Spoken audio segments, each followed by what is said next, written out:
Chapter 19 of The Skylark of Valeron by E. Smith. Chapter 19.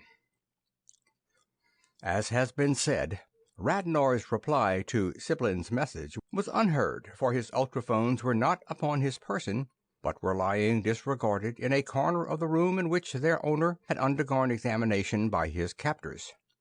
They still lay there, as the Valeronian in his cage was wafted lightly back into the spaceship from which he had been taken such a short time before, lay there as that vehicle of vacuous space lifted itself from its dock and darted away toward distant Valeron. During the earlier part of that voyage, Radnor was also in the ether, traveling from Valeron to Clora. The two vessels did not meet, however, even though each was making for the planet which the other had left, and though each pilot was following the path for him the most economical of time and of power. In fact, due to the orbits, velocities, and distances involved, they were separated by such a vast distance at the time of their closest approach to each other that neither ship even affected the ultra-sensitive electromagnetic detector screens of the other. Not until the Cloran vessel was within Valeron's atmosphere did her commander deign again to notice his prisoner. "As I told you when last I spoke to you, I am about to land you in one of your inhabited cities," the amoebus informed Siblin then. "Get in touch with your Bardial at once, and convey our instructions to him. You have the sample, and you know what you are to do. No excuses for non-performance will be accepted. If, however, you anticipate having any difficulty in convincing your fellow savages that we mean precisely what we say, I will take time now to destroy one or two more of your cities." "It will not be necessary. My people will believe what I tell them," Siblin thought back. Then, deciding to make one more effort, hopeless though it probably would be, to reason with that highly intelligent but monstrously callous creature, he went on. "I wish to repeat, however, that your demand is entirely beyond reason. That ore is rare, and in the time you have allowed us, I really fear that it will be impossible for us to mine the required amount of it. And surely, even from your own point of view, it would be more logical to grant us a reasonable extension of time than to kill us without further hearing, simply because we have failed to perform a task that was from the very first impossible. You must bear in mind that a dead humanity cannot work your mines at all." "We know exactly how abundant that ore is, and we know equally well your intelligence and your ability," the captain replied coldly and mistakenly. "With the machinery we have left in the mine, and by working every possible man at all times, you can have it ready for us. I am now setting out to explore the next planet, but I shall be at the mine at sunrise 20 of your mornings from tomorrow. 10,000 tons of that mineral must be ready for me to load, or else your entire race shall that day cease to exist. It matters nothing to us whether you live or die, since we already have slaves enough. We shall permit you to keep on living if you obey our orders in every particular. Otherwise, we shall not so permit." The vessel came easily to a landing. Siblin, in his cage, was picked up by the same invisible means, transported along corridors and through doorways, and was deposited, not ungently, upon the ground in the middle of a public square. When the raider had darted away, he opened the door of his glass prison and made his way through the gathering crowd of the curious to the nearest visiphone station, where the mere mention of his name cleared all lines of communication for an instant audience with the Bardial of Valeron. "We are glad indeed to see you again, Kleinor Siblin," the coordinator smiled in greeting. "The more especially since Quedrin Radnor, even now on the way back from Clora, has just reported that his attempt to rescue you was entirely in vain. He was met by forces of such magnitude that only by employing a zone of force was he himself able to win clear. But you undoubtedly have tidings of urgent import. You may proceed." Siblin told his story, tersely and cogently, yet omitting nothing of importance. When he had finished his report, the Bardial said, "Truly a depraved evolution, a violent and unreasonable race indeed." He thought deeply for a few seconds, then went on. "The Council Extraordinary has been in session for some time. I am inviting you to join us here. Quedrin Radnor should arrive at about the same time as you do, and you both should be present to clear up any minor points which have not been covered in your visiphone report. I'm instructing the transportation officer there to put at your disposal any special equipment necessary to enable you to get here as soon as possible." The Bardial was no laggard, nor was the transportation officer of the city in which Siblin found himself.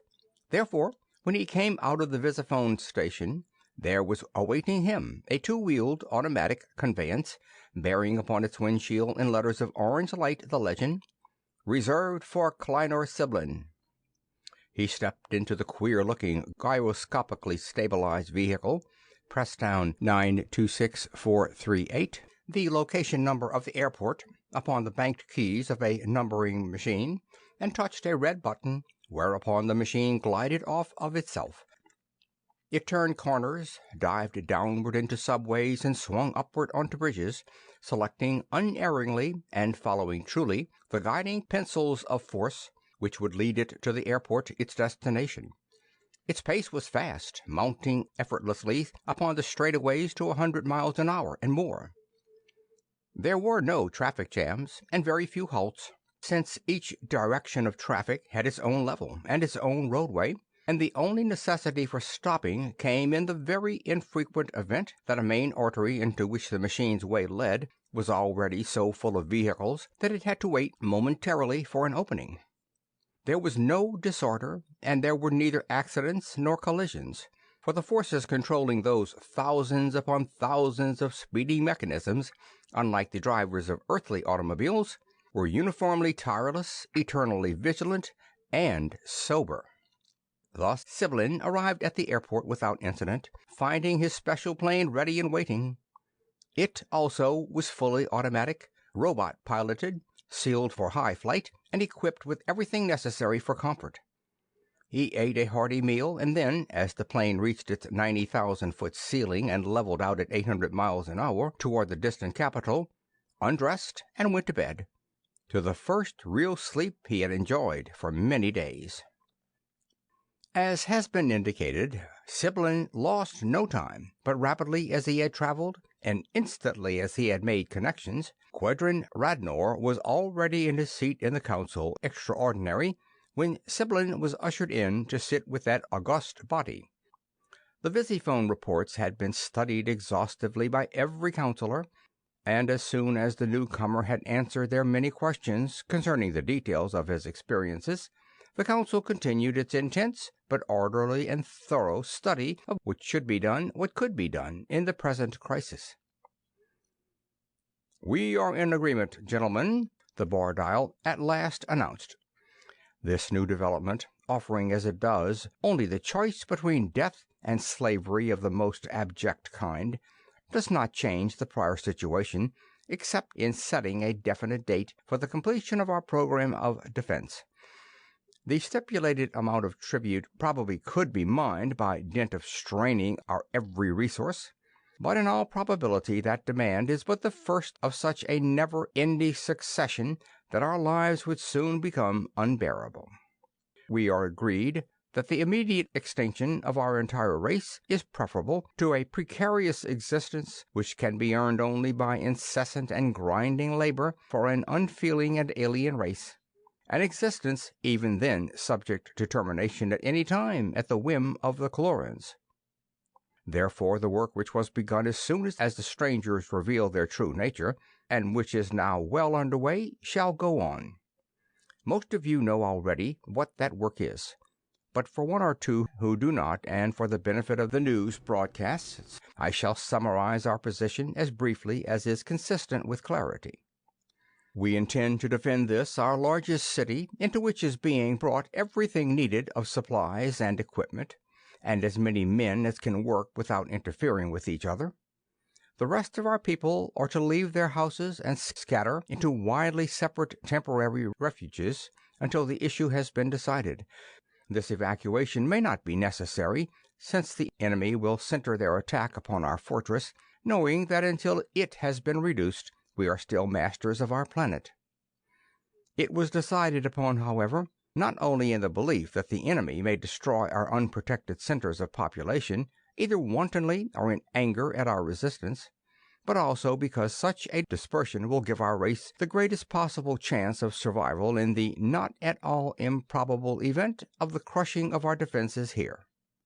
Our power-driven dome of force is to protect the city proper, and around that dome are being built concentric rings of fortifications housing the most powerful mechanisms of offense and defense possible for us to construct. Although we have always been a peaceful people, our position is not entirely hopeless. The sine qua non of warfare is power, and of that commodity we have no lack. True, without knowledge of how to apply that power, our cause would be already lost. But we are not without knowledge of the application. Many of our peacetime tools are readily transformed into powerful engines of destruction. Quedrin Radnor, besides possessing a unique ability in the turning of old things to new purposes, has studied exhaustively the patterns of force employed by the enemy, and understands thoroughly their generation, their utilization, and their neutralization. Finally, the mining and excavating machinery of the Chlorins has been dismantled and studied, and its novel features have been incorporated in several new mechanisms of our own devising.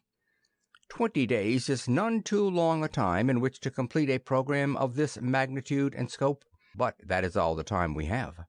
You wish to ask a question, Counselor Quedrin? If you please. Shall we not have more than 20 days? The ship to be loaded will return in that time, it is true, but we can deal with her easily enough. Their ordinary spaceships are no match for ours. That fact was proved so conclusively during our one engagement in space that they did not even follow me back here. They undoubtedly are building vessels of vastly greater power, but it seems to me that we shall be safe until those heavier vessels can arrive. I fear that you are underestimating the intelligence of our foes, replied the coordinator. In all probability, they know exactly what we are doing, and were their present spaceship superior to yours, we would have ceased to exist ere this. It is practically certain that they will attack as soon as they have constructed craft of sufficient power to ensure success. In fact, they may be able to perfect their attack before we can complete our defense, but that is a chance which we must take. In that connection, two facts give us grounds for optimism. First, theirs is an undertaking of greater magnitude than ours, since they must of necessity be mobile and operative at a great distance from their base, whereas we are stationary and at home. Second, we started our project before they began theirs. This second fact must be allowed but little weight, however, for they may well be more efficient than we are in the construction of engines of war. The exploring vessel is unimportant. She may or may not call for her load of ore. She may or may not join in the attack which is now inevitable. One thing only is certain. We must and we will drive this program through to completion before she is due to dock at the mine. Everything else must be subordinated to the task. We must devote to it every iota of our mental, physical, and mechanical power. Each of you knows his part. The meeting is adjourned sine die. There ensued a worldwide activity unparalleled in the annals of the planet. During the years immediately preceding the cataclysm, there had been hustle and bustle, misdirected effort, wasted energy, turmoil, and confusion, and a certain amount of success had been wrested out of chaos only by the ability of a handful of men to think clearly and straight. Now, however, Valeron was facing a crisis infinitely more grave, for she had but days instead of years in which to prepare to meet it. But now, on the other hand, instead of possessing only a few men of vision who had found it practically impossible either to direct or to control an out-and-out rabble of ignorant, muddled, and panic-stricken incompetents, she had a population composed entirely of clear thinkers who, requiring very little direction and no control at all, were able and eager to work together wholeheartedly for the common good. Thus, while the city and its environs now seethed with activity, there was no confusion or disorder. Wherever there was room for a man to work, a man was working, and the workers were kept supplied with materials and with mechanisms. There were no mistakes, no delays, no friction. Each man knew his task and its relation to the whole, and performed it with a smoothly efficient speed born of a racial training in cooperation and coordination impossible to any member of a race of lesser mental attainments. To such good purpose did every Valeronian do his part that at dawn of the day everything was in readiness for the Cloran visitation. The immense fortress was complete, and had been tested in every part, from the ranked batteries of gigantic converters and generators, down to the most distant outlying Visiray viewpoint. It was powered, armed, equipped, provisioned, garrisoned. Every once populated city was devoid of life, its inhabitants having dispersed over the face of the globe to live in isolated groups until it had been decided whether the proud civilization of Valeron was to triumph or to perish.